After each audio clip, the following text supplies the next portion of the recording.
Kenapa tiba-tiba rame di bulan Februari tahun ini menurut dugaan kami ya, karena sedemikian besar orang yang terpengaruh dan mereka tidak tahu bahwa mereka sudah tidak masuk dalam daftar lagi, sehingga ya kerasa lah itu.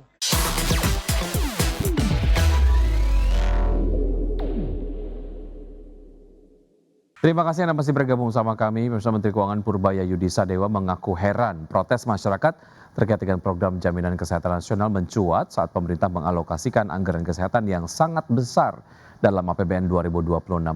Menurut Purbaya, alokasi anggaran yang mencapai 247,3 triliun rupiah pada tahun 2026 ditujukan untuk memperkuat layanan kesehatan, meningkatkan akses masyarakat, serta memastikan keberlanjutan program JKN bagi puluhan juta penerima bantuan iuran atau PBI. Purbaya menilai persoalan yang mencuat di masyarakat bukan pada jumlah anggaran, melainkan pada pelaksanaan teknis di lapangan yang menimbulkan kejutan bagi sebagian peserta. Purbaya menyebut penyebab utamanya yakni lonjakan besar penonaktifan peserta PBI JKN pada Februari 2026. Jumlah yang dihapus dari daftar mencapai lebih dari 11 juta peserta atau mencapai 10% dari total 96,8 juta penerima bantuan. Lonjakan jumlah yang terlalu besar dalam waktu singkat membuat banyak masyarakat tidak menyadari bahwa status kepesertaan mereka telah berubah.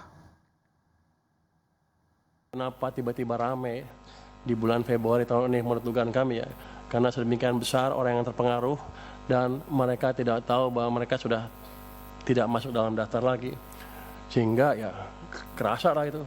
Kalau 10% karena kan kerasa tuh, kalau 1% nggak ribut orang-orang.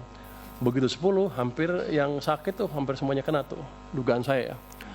Jadi ini yang mesti dikendalikan ke depan. Kalau ada angkanya drastis seperti ini ya di smoothing sedikit lah, di average 3 bulan, 4 bulan, atau 5 bulan terserah, tapi jangan menimbulkan kejutan seperti itu. Ya, berikutnya pemirsa, DPR bersama pemerintah resmi menyepakati sejumlah poin krusial untuk menjamin layanan kesehatan bagi peserta penerima bantuan iuran BPJS Kesehatan. DPR meminta BPJS Kesehatan lebih proaktif dalam memberikan notifikasi serta sosialisasi kepada masyarakat jika terjadi penonaktifan kepesertaan. DPR bersama pemerintah resmi menyepakati sejumlah poin krusial untuk menjamin layanan kesehatan bagi para penerima bantuan iuran BPJS Kesehatan. Dalam rapat konsultasi antara DPR dan pemerintah disepakati bahwa dalam kurun 3 bulan ke depan, seluruh layanan kesehatan bagi peserta PBI akan tetap dijamin dan iurannya dibayarkan oleh pemerintah guna menghindari adanya warga yang terlantar. Selain jaminan layanan dalam masa 3 bulan ini akan dimanfaatkan oleh Kementerian Sosial, pemerintah daerah, BPS, dan BPJS Kesehatan untuk melakukan pengecekan serta pemutahiran data desil menggunakan data pembanding terbaru. Langkah ini diambil agar alokasi anggaran dalam APBN benar-benar tepat sasaran dan didasarkan pada data yang akurat. DPR dan pemerintah sepakat dalam jangka waktu 3 bulan ke depan, Kemensos, Pemda, BPS, BPJS Kesehatan melakukan pengecekan dan pemutakhiran desil dengan data pembanding terbaru. DPR dan pemerintah sepakat terus melakukan perbaikan dan mewujudkan ekosistem tata kelola jaminan kesehatan yang terintegrasi menuju satu data tunggal. Terkait transportasi informasi, DPR meminta BPJS Kesehatan lebih proaktif dalam memberikan notifikasi serta sosialisasi kepada masyarakat apabila terjadi penonaktifan kepesertaan, baik pada segmen PBI maupun PBPU Pemda. Hal ini bertujuan agar masyarakat tidak terkejut saat mengakses layanan di fasilitas kesehatan. Dari Jakarta, Tim Liputan IDX Channel. Bursa Efek Indonesia berkomitmen mempercepat reformasi pasar terkait dengan free float, transparansi, dan tata kelola. Salah satu langkah yang akan dilakukan pihak bursa terkait transparansi yakni dengan mempublikasikan data nama pemegang saham dengan kepemilikan 1% atau lebih paling lambat pada akhir Februari.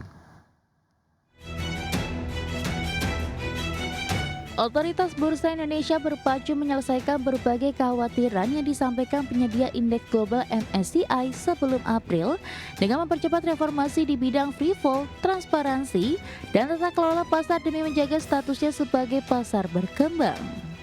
Salah satu pilar utama reformasi tersebut adalah rencana penggandaan ketentuan free float minimum.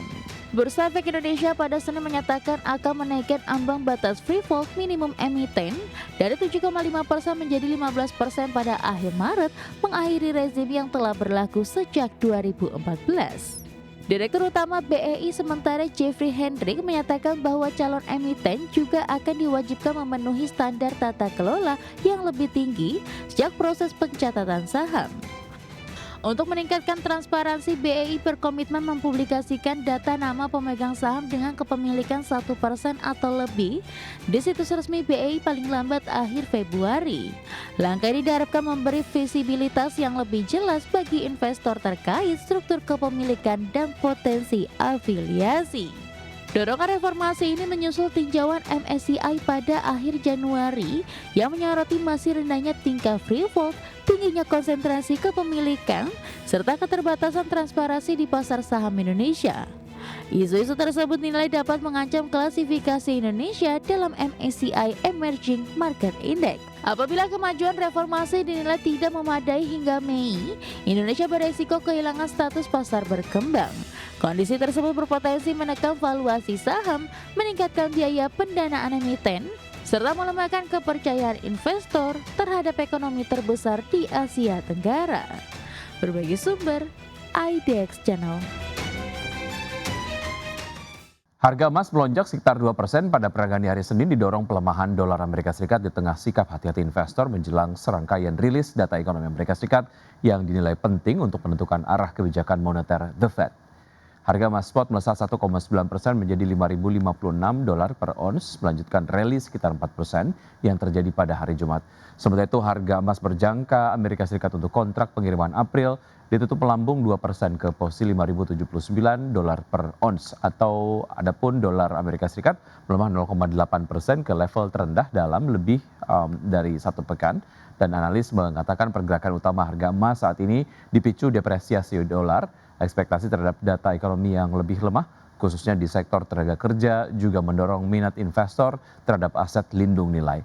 Investor akan mencermati rilis data non-farm payrolls, inflasi konsumen, serta klaim pengangguran awal Amerika pekan ini untuk mendapatkan petunjuk baru terkait dengan arah kebijakan suku bunga.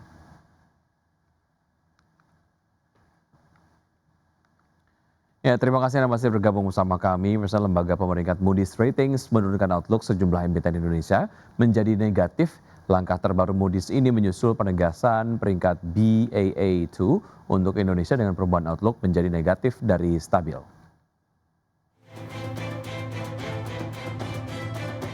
Lembaga Pemeringkat Moody's Rating menurunkan outlook sejumlah emiten Indonesia menjadi negatif dari sebelumnya stabil. Emiten-emiten tersebut seperti Telkom, Indofood CBP, United Tractor hingga perusahaan gas negara.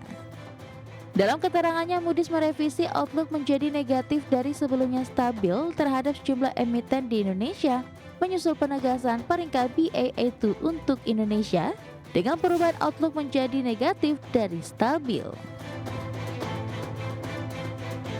Moody's juga menjelaskan seiring dengan outlook negatif yang didapatkan perusahaan-perusahaan tersebut, Moody's tidak mengharapkan adanya momentum kenaikan peringkat pada perusahaan-perusahaan tersebut. Moody's menyatakan outlook dapat dikembalikan menjadi stabil apabila outlook peringkat sovereign Indonesia kembali stabil dan kualitas kredit perusahaan-perusahaan tersebut secara umum tetap tidak berubah. Sebaliknya, peringkat dapat diturunkan apabila peringkat sovereign diturunkan atau kemauan maupun kemampuan pemerintah untuk memberikan dukungan melemah. Tekanan negatif juga dapat muncul apabila kualitas kredit perusahaan-perusahaan tersebut melemah secara signifikan, termasuk apabila metrik keuangan berada di bawah parameter peringkat masing-masing. Moody's juga menurunkan outlook 5 bank di Indonesia yaitu Bank Mandiri, BRI, BNI, BTN, dan BCA menjadi negatif.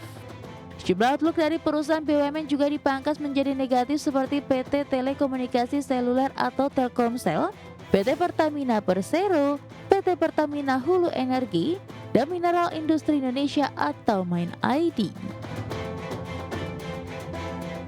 Berbagai sumber, IDX Channel.